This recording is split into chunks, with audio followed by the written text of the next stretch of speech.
Now let's recap everything by walking through the following sequence diagram.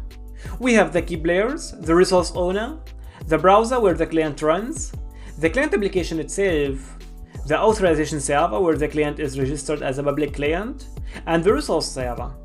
The resource owner initiates the request by wanting to log in. The client redirects the resource owner via the browser to the authorization server with this redirect request.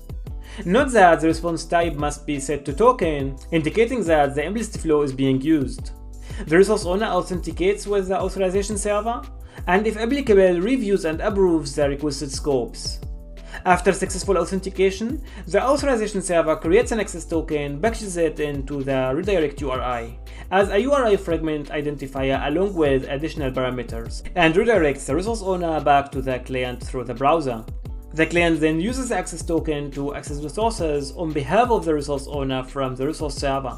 Finally, the resource server verifies the access token and, if valid, provides the requested resources to the client. Up until now, everything seems perfect, right? However, if we take a closer look at the response URI and see how the access token is passed to the client as a fragment identifier in the URI, we notice a serious risk. Access tokens in URIs are vulnerable to attacks. For example, an attacker could obtain an access token by intercepting browser history or network traffic. Let's understand this risk better by going through the following short scenario. Imagine we have a malicious application, an interceptor, that's capable of intercepting browser or network traffic. This application could have been installed without users' knowledge in various ways, for instance through phishing attacks such as clicking on a malicious link in an email or by exploiting vulnerabilities in public Wi-Fi networks. When the authorization server returns the access token in the URI via the browser, the malicious application could intercept it because it's monitoring the traffic. Then the malicious application uses the intercepted token to request resources from the resource server. The resource server verifies the token, and here we go, the token is valid and the hacker gains access to the resources.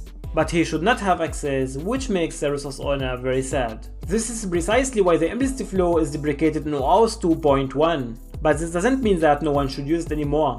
There are still scenarios where it may be suitable, and as we saw in the FOTB demo, FOTB used the implicit flow. We'll cover the possible use cases at the end of this chapter, where I will present a short comprehensive comparison between the different flows, exploring the scenarios each flow is suited for, and introducing a decision tree to help guide you on when to use which flow.